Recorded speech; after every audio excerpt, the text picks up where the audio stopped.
Okay, so I'm starting back up. I thought I paused it, but I didn't. I stopped it. Anyhow, what I was saying is that these relationships mirrored, and what happened is my subconscious mind caused me to act out in a certain way. Points intact, right? I always said that I didn't have a problem being alone. Now, let me back up some, because at one point I did. At one point, I had a problem with not being in a relationship. Like, I yearned. Like, when I wasn't in one, I didn't feel complete. I didn't feel adequate, right? And I went through a transformation where it was no longer mandatory for me to be in a relationship. I felt okay not being in a relationship, you know. But it was this thing I always said, and I have to be careful of the things that I say, especially when it comes to any sense of downing myself or downplaying what it is I can have, selling myself short, all of those things, right? Because I started saying that I don't have a problem with not being in a relationship. I got a problem being growing old alone. Well, what that did for me is it fed that information that I'm saying out my mouth over and over and over and over again. It told me subconsciously that I had to do whatever was necessary to not grow old alone. So when these relationships came about, no matter who said, how they said, what Holy Spirit said, how I was being ministered to, not to get in these relationships,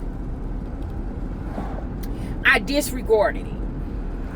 Because it was more important for me not to grow old alone. I remember this pastor saying once before that you got to pay attention to situations you allow yourself around or in. If you're around people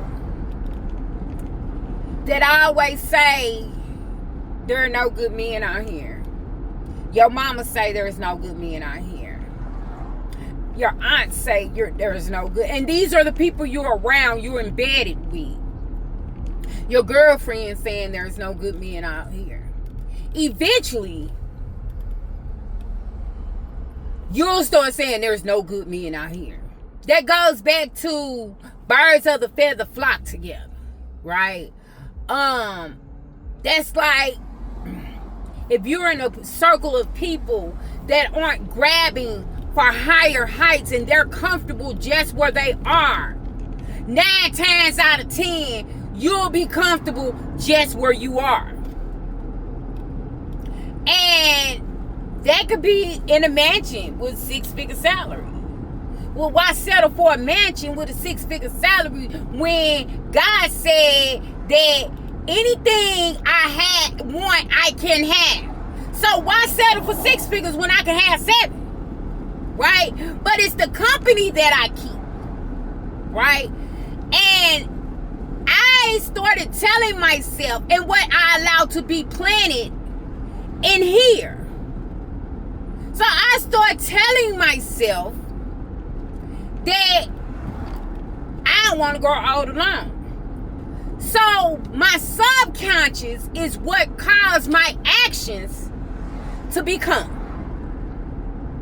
So I start ignoring what's good for me the words of wisdom being told to me, because the simple fact that he said he liked me, he said he want to be with me, but actions haven't showed any of that. There's no efforts being made to learn and find out who I am.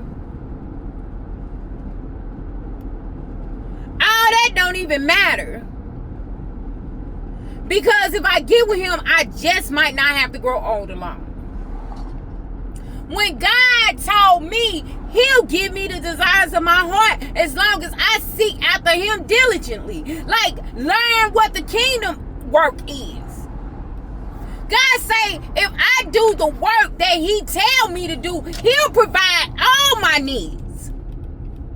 No longer will I have to deal with somebody that don't really like me, or I really don't like them. Lay down in the bed with somebody that I really don't want to touch me, or they really don't want me to touch them. So with that being said, and I started off saying that my mind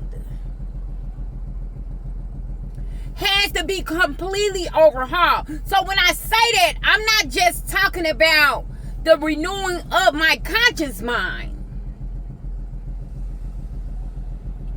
It's work that has to be done in my unconscious mind. The things that I've fed myself for years, because see, consciously I can say I deserve better.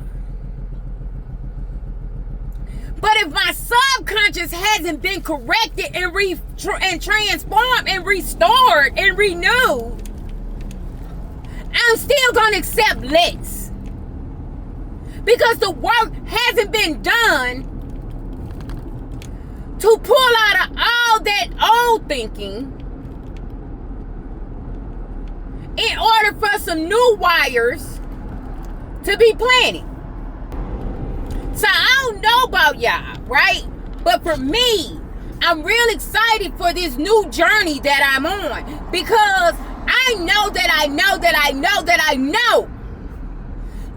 the decisions that I've made 2 months ago, 6 months ago, a year ago, when it comes to walking away from the beaten path, I ain't making them decisions no more, man. See, in order for me to get into the solution, I gotta first have an understanding in order for me to have a revelation, in order for the revelation to be embedded and for things to be done anew. I understand that I can't do it by myself. I understand the way that I've done it all these years and how I thought about it being done don't work. I got a friend named D. I don't talk to D all the time, and that's what we gonna call her, but that's what I call her, D. I don't talk to D all the time, right? And D looked at my video and she called me and she said, "Oh my God, Emma, oh my God, I can't believe it. I can't believe it. You finally got it. You finally got it." She said, "You pour so much into people. You around here trying to love on people that ain't even loving you back. I seen it, Emma. It's somewhere in my belief system that if I show them how it's done," I'm talking about even friends or people that I wanted to be my friend or consider a friend. I would bend over backwards. I would show up for them. Even when they didn't show up for me. Because I'm like, okay, I need to treat them how I want to be treated. I need to show them how you do this thing. I need to show them how to love and to be there for people that you say that you love and that you care about. Even with that, for me still. Not to get the love and the care and the comfort and all of those different things. When it was all said and done. When it was all said and done, the people that I showed up for and paraded for, and I'm gonna show them how we do this and all of that different stuff. Even those people,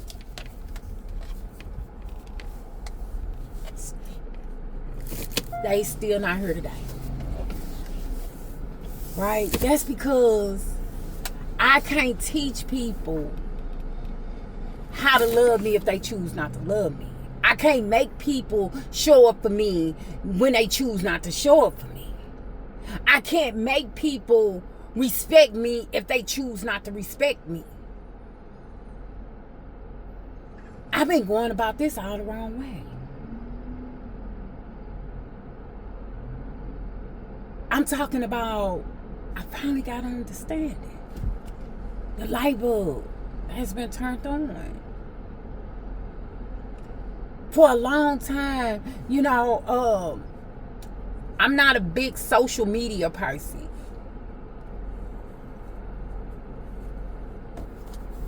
I'm not.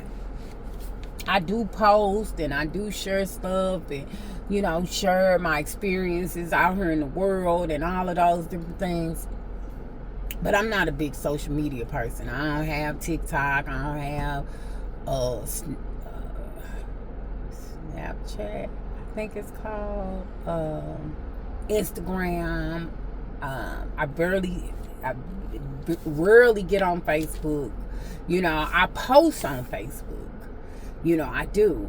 But I don't sit there and spend all that time surfing the web. I mean, going through the stuff, whatever it is. I don't do that. Now, if you tag me in something, then I'll see it. Whenever I get on it, because I don't get on it every day. This is not part of my daily routine, right? And it's like with that, I realized that people show up for who they choose to show up for. We do what we make happen what we want to make happen. I mean, that's a reality. I've made excuses over the years and said, maybe this, that, and the other. And I used to get on social media and I used to see, and again, it might just pop up and I used to think, dang, I wish I had that type of this or that type of that. And what God had to remind me is that I'm chasing after the wrong thing.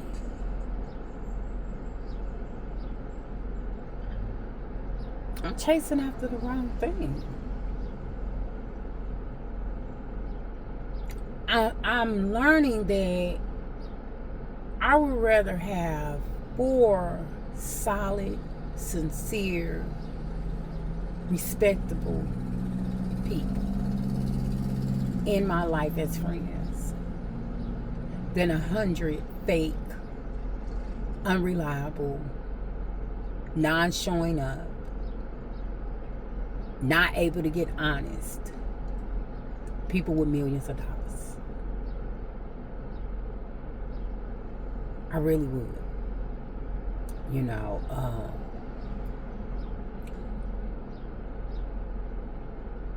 It took me a minute to get here, and I want to sit and say, dang, if you would have got this 10 years ago, where would you be?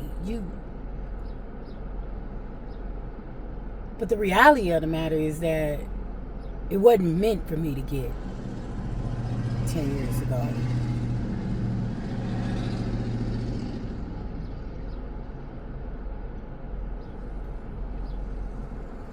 If I would have got it 10 years ago, I don't know if I would have the same humility that I have now.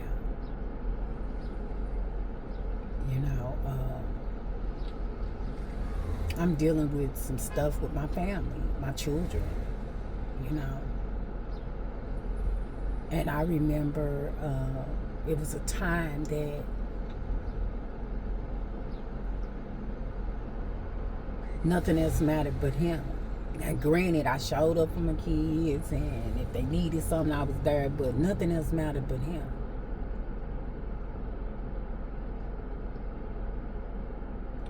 Even with my friends, you know, because I feel that you should understand that right now I'm doing him.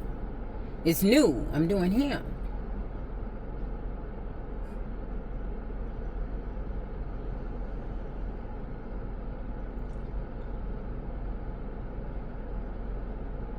But whenever it happens, and granted, I'm not even looking for it to happen, because for the first time in my life,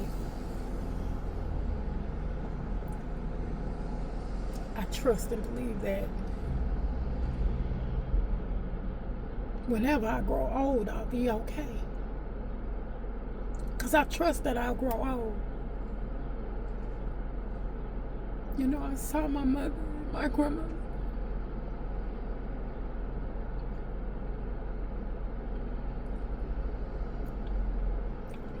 But they made it and they were okay.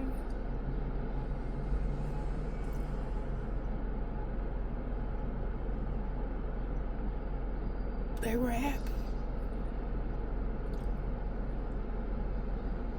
And it goes back to being around in the environment. The situations you're around. I never wanted that to be me. And to avoid it being me, I made a lot of unhealthy decisions. But I get it. I definitely get it. I got it. I got it now. I didn't get it before. And all that old hip slide stuff I used to say, man, look, let me say something. I could say some stuff, man. I could articulate some words, put some words together, wordplay, all of this. Yeah, that's for you. That ain't for me. That ain't what's supposed to be going on for me. You look at it that way. That ain't how it really is. And the bottom line is, it's God's way. It's God's way.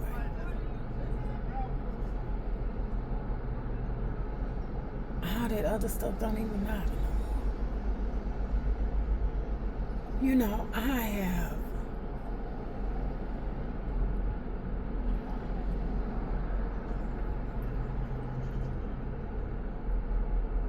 put my God on hold,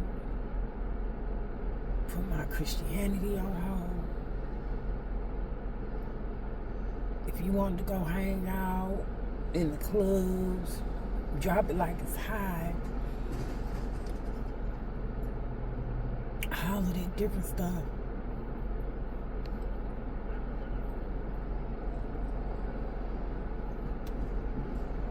Okay. But what I know and what I know to be true is that the real value is just me being me.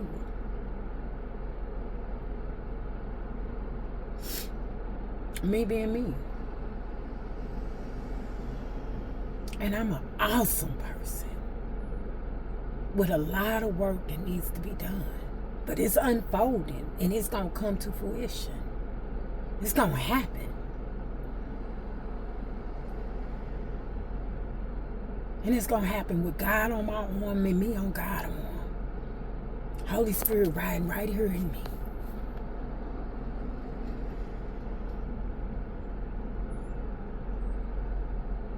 I'm not stopping my praise no more.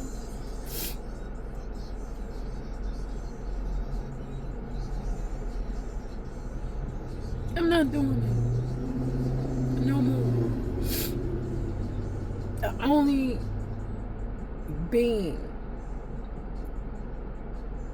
or some beings, that remained with me even when I left them has been God and my family.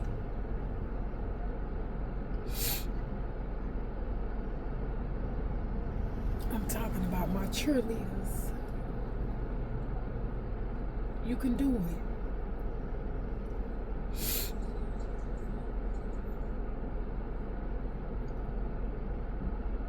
I realize that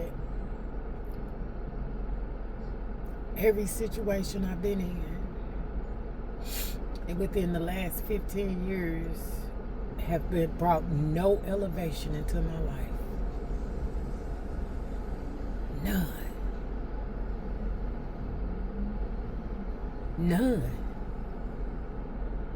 Everything that has happened in my life, that has been an elevation, that has been an increase, that has been an addition, that has been an epiphany, that has been a restoration, has all been from God, my family, and a few of my friends and yeah.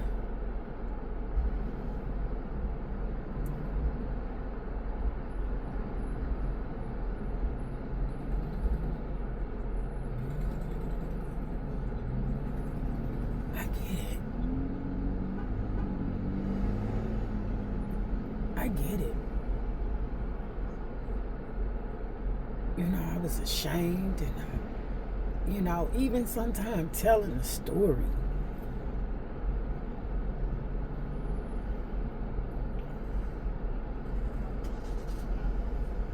You know, about me making a decision, a conscious decision.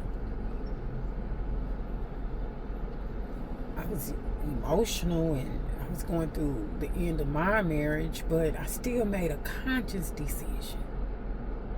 Something I said I would never do. I don't want nobody to do it to me. Why the hell did it make sense? Because I was being selfish and self-centered and was thinking only about what I thought I wanted in that moment. You know, the fact that obedience is free, disobedience costs a lot.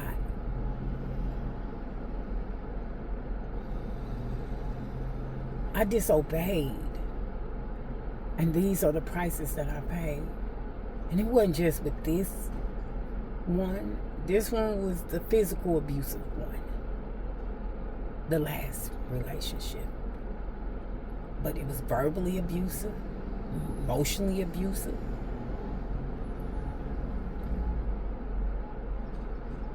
And don't get it twisted, it was on both sides. Like I said, I can say some stuff. I had some stuff to say. I pop my mouth in a heartbeat. And I don't have to use a curse word to do it. You know,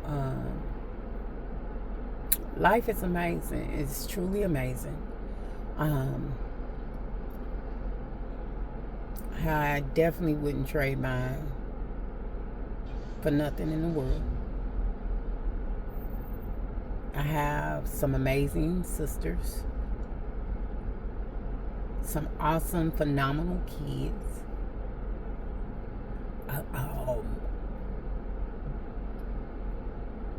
marvelous granddaughter,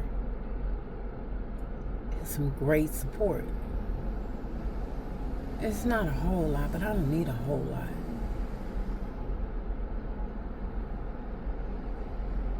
I got an amazing family that ride for me. But sometimes, right, I look out over there and it looks like in that pasture the grass just a little bit greener. So let me try over there. Nah, Nikki, let's stay right here. Let's stay right here. A lot of times I didn't want to look at the ugliness sometimes I presented, that I brought.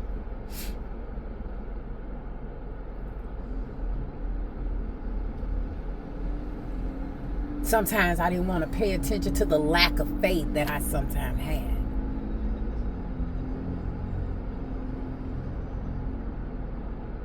And like I said, I'm going through some stuff right now.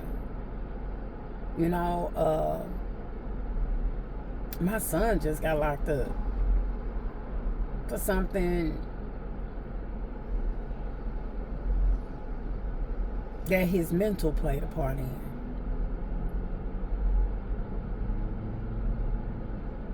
And they're holding him on $150,000 bond. But guess what? God got this. God got this.